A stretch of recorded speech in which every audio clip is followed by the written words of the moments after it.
Spaghetti alla carbonara is probably the most famous Italian pasta dish, and for good reason, it is incredibly delicious. First thing first, the spaghetti. One serving of carbonara has 100 grams of pasta weight raw. This is enough pasta here, especially for a heavy meal like this one. Now, when you go to the store, you might have seen two main kinds of pasta. The yellow one is the most common, it tastes good and it is relatively cheap. However, there is also the pasta that has a brighter color and is more expensive. You see that one on the right side here.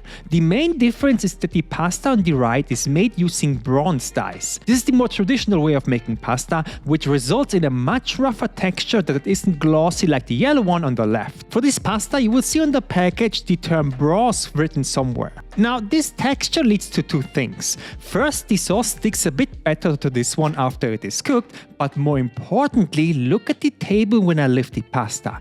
Do you see all this powder? This is the excess starch that is only on this pasta kind and not on the other one, as you can see here. Why is this important? Well, we will come back to this crucial point later in the recipe. You can make pasta dishes with both, obviously, but if you can afford it, go with the more expensive one, it makes a huge difference. If you want my advice for the best pasta brand, there is one called Rummo, and in my opinion, they make by far the best dry pasta. The next main ingredient for the carbonara is the meat, and the classic carbonara uses a piece called guanciale. This is pork cheek that gets seasoned with salt and a lot of black pepper and then cured for several weeks, developing a very unique flavor. As you can see, it is super fatty. It actually is one of the highest calorie meats out there, with around 600 calories per 100 grams. If you cannot find guanciale, which a lot of you won't, quite frankly, go with a thick piece of bacon that will do the trick as well. The meat needs to be cut into chunks. This will develop a ton of crispiness later in the pan. It is actually ridiculous how crispy this meat becomes.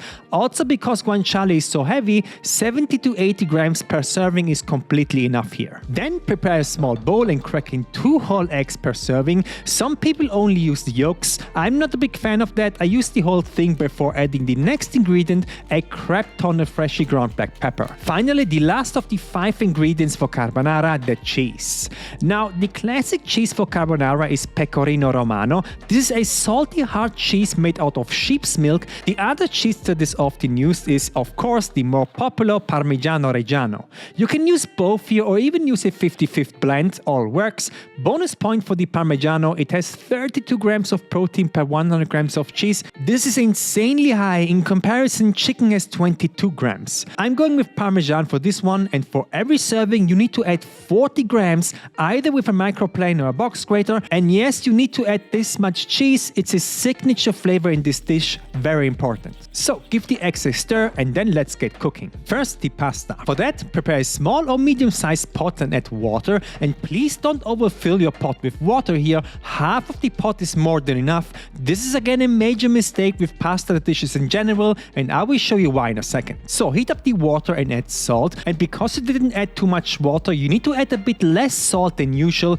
Add 2 pinches and adjust later on. After the water starts boiling, add in the pasta, and after a minute you can submerge it fully and let it cook for 10 minutes until al dente. Just give the pasta a stir every once in a while, and this is now the perfect time to start cooking the meat. So heat up a pan to medium-high and add in the guanciale. Don't add any oil, butter or any other fat. The guanciale has so much fat that it will quickly render out and fill the entire pan with oil by itself. Now the goal here is to crisp up the guanciale on all 4 sides, and this works perfectly with this meat. Look at how crispy this becomes just after a couple of minutes. Incredibly delicious. And the best part is that it takes about the same time as the pasta needs to cook. So once the guanciale is crispy and cooked, take out a couple of pieces for garnish later on, leave the rest in the pan and then remove it from the heat. Very important, you don't want to add the eggs into the hot pan on the stove. Never do this. At this stage, the pasta should be perfectly cooked.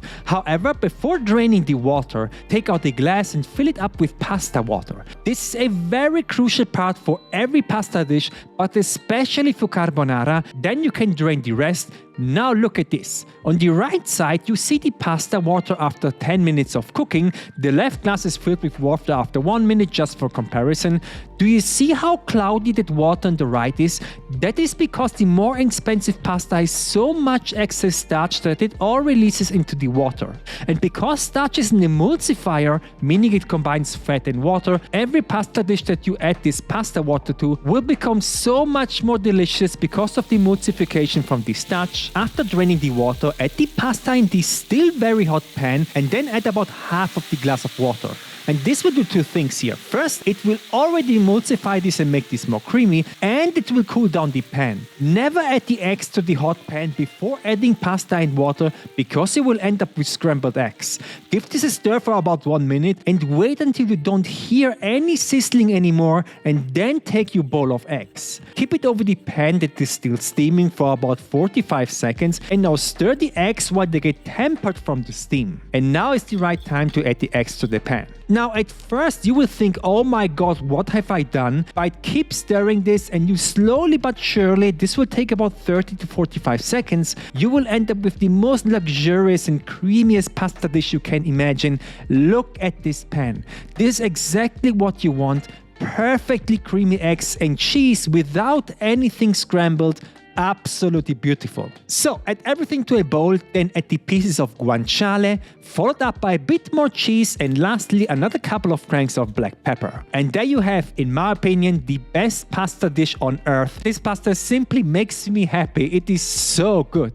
Macros of the carbonara are 1048 calories, 74 grams of carbs, 62 grams of fat, and 46 grams of protein. Don't forget to check out one of the highest quality olive oils you can buy that I just made in Greece, my cookbook that will help you lose weight, and my Nakiri knife. Everything is linked in the description.